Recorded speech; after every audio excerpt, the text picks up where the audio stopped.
Look, when I first read this report in the Irish Times, which was the first one that was flagged up to the people of this country, and very much the tone of the report was to say, there's no whitewash here, there's nothing going on, move on, there's no problem, there's too much panic about something that isn't really a problem. I immediately felt sick in my stomach because it reminded me very much of the litany of offences that the women who suffered from the anti-D serum, the hepatitis C scandal, went through for years and years at the hands of this state, under, at the time, the current Minister for Finance, Michael Noonan.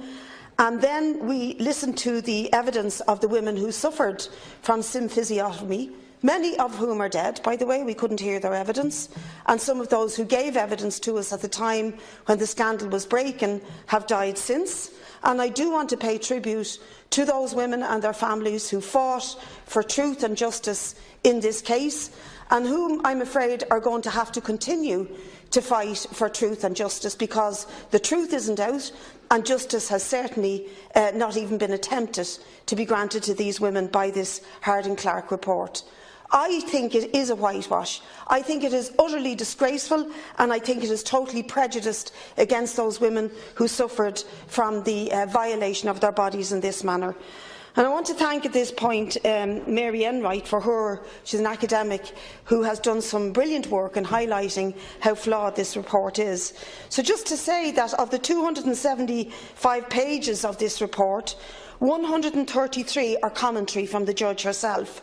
142 are extracts from medical literature. She assessed applications from 600 women who believed that they were subject to symphysiotomy. She oversaw searches of hospital records and medical tests, and then she allocated payments according to what she believed were just €50,000 in some cases, 100,000, to those whom she believed could link symphysiotomy to ongoing life health consequences, and so on and so forth. Mary Enright, however, does point out to us that the extensive defence of what is a uniquely Irish practice of non-emergency dealing with women in pregnancy is not an independent report, and that survivors are entitled to more under international law.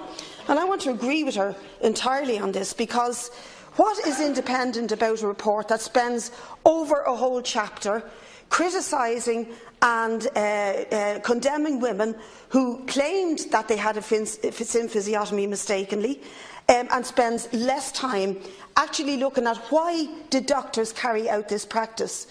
And here I want to argue that the reason they carried out this practice was rooted in the conservative Catholic nature of Irish society, and not just the Church itself, but how that is linked to the very operation of everything that happens with the state, crucially in the health service.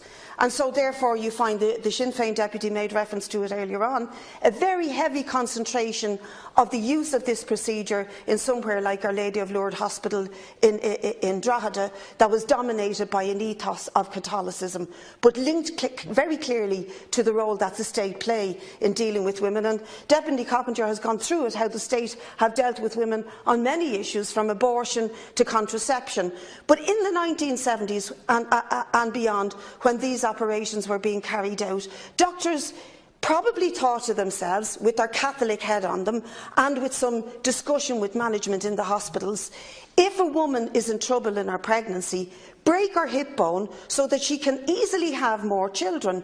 Don't put her through a caesarean section, because it's harder to have more children if you go through that procedure. What we want out of this country is for women to have more and more children. Childbirth is fundamental to what you are as a woman in Catholic Ireland in the 1970s. And symphysiotomy guaranteed that women could have more children, and that process of reproduction, that your body being used to reproduce more human beings, would not be interfered with.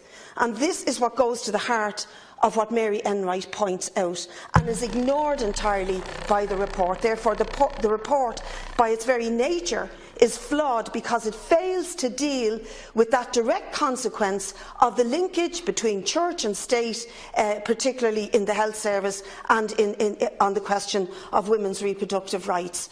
We're not going to interview a doctor who's going to admit, well, yeah, actually, I thought to myself, I think this woman should have loads more babies, so I broke her hip bone to guarantee that that would happen.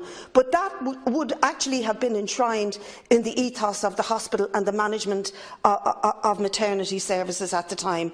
And one of the reasons it was enshrined in it is also linked to the fact that women didn't have access to contraception. So the judge refers to women who went on to say that they suffered pain in sexual intercourse for up to a year afterwards, but that didn't stop them having more babies. Hello?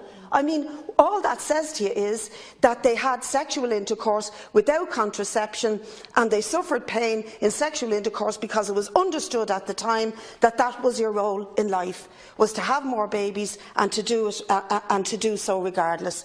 And the fact that they had no access to contraception or abortion, I think, is crucially linked to how they were treated. So there are a lot of not just, I think, misinterpretation and opportunities in dealing with this. I think we need a new report, I think we need a new study, and I think we need a new attitude to those countless women who suffered, and really suffered, physical, emotional pain, and also suffered from what was identified in one of the testimonies, in many of the testimonies, as distress and powerlessness. Think about that. Distress and powerlessness, and your body is being used as almost like an experimentation in a medical practice that will guarantee that future generations will be procreated. Don't go near C-section, don't go near surgery. Use a procedure that will make sure that women can have more babies, and that's what is at the heart of this, and that is what's been missed. And what's really, if you like, add an insult to injury, is that the judge can say, well, yours is worth 50,000, yours is worth 10,000, and you, I hardly believe it all, and you didn't suffer an awful lot.